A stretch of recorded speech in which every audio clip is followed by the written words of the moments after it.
Entre Adixia et Nicolo, c'est toujours l'amour fou. Il prend la parole et se confie sur son couple.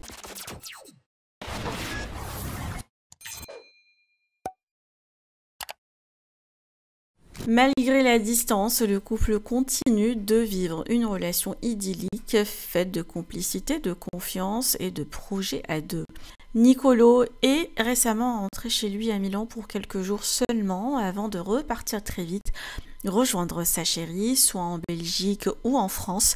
Il a d'ailleurs évoqué en story les difficultés que peut parfois poser une relation à distance, mais loin de s'en plaindre, il reste extrêmement optimiste. Selon lui, l'amour et les sentiments qui se portent l'un, il imagine déjà une vraie vie à deux avec Adixia dans un avenir plus ou moins proche.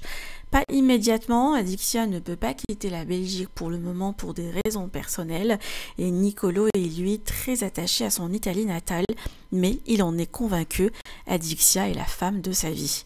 Et en attendant leur retrouvaille imminente, il la soutient à fond dans son travail. L'été, Adixia enchaîne les soirées tant que DJ et Nicolo ne manque jamais de l'encourager. Tout semble donc rouler pour ces deux tourtereaux, plus soudés que jamais malgré les kilomètres qui les séparent pour l'instant. Je vous laisse avec ces confidences. Que pensez-vous? Partagez avec moi vos avis en commentaire et n'oubliez pas de liker la vidéo et de vous abonner à la chaîne. En fait, je constate le fait que je suis jamais chez moi. Bah oui, je suis chez moi, mais dans le sud, c'est un peu moins chez moi parce que moi, de base, je vis à Milan. La base de ma vie, elle est ici. Et je suis là que pour changer de valise, laver mes fringues et repartir. Parce que je suis dans une relation à distance, bien évidemment. Parce que si j'avais pas dit, j'aurais voyagé parce que c'est l'été, mais j'aurais pas autant voyagé. Du coup, je me rends compte en fait que avoir une relation à distance, c'est beaucoup d'investissement, en fait, des deux côtés. Il faut prendre beaucoup d'avions, beaucoup de trains, beaucoup de voitures pour se déplacer et se retrouver. Et du coup, c'est un investissement de son propre temps pour la personne qu'on aime, pour passer du temps ensemble.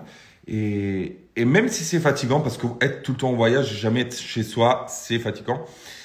Ça me rend, je suis heureux. En fait, j'ai jamais été heureux comme ça dans ma vie depuis des siècles et des millénaires.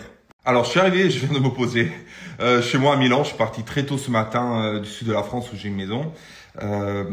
Adi, elle est partie de chez moi samedi. Et je la retrouve samedi parce que, en fait, samedi, je pars en Belgique. Dimanche, c'est mon anniversaire. Et j'ai envie de le passer avec elle. Je sais pas qu'est-ce qu'elle a prévu pour moi. Mais en tout cas, samedi, du coup, je vais arriver en Belgique et on va aller à Fligny parce qu'elle a une date à Fligny. J'ai trop hâte parce que c'est un grand festival. Et je sais qu'elle a trop envie d'arriver à samedi parce que c'est une date importante pour elle. Mais voilà, là, c'est le sujet, c'est un autre. Et du coup, je voulais dire à tous les gens qui ne croient pas aux relations à distance, parce qu'il y en a beaucoup qui peut-être ils rencontrent leur âme sœur en vacances, ou je sais pas, vous allez un an à l'étranger à étudier, vous la rencontrez, et vous savez que c'est la bonne personne pour vous, mais vous avez peur de la distance. Sachez que ça peut fonctionner, une relation à distance. Mais il faut qu'il y a vraiment des forts sentiments des deux côtés.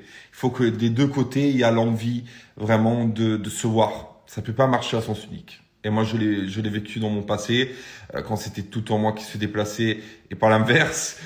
Du coup, voilà. Si vous avez trouvé la bonne personne et que la bonne personne, elle vous aime aussi comme vous l'aimez, croyez-moi que ça peut marcher. Bien évidemment, j'ai hâte qu'avec Adi, on s'installe ensemble. Ça va pas être demain, je le sais, on le sait.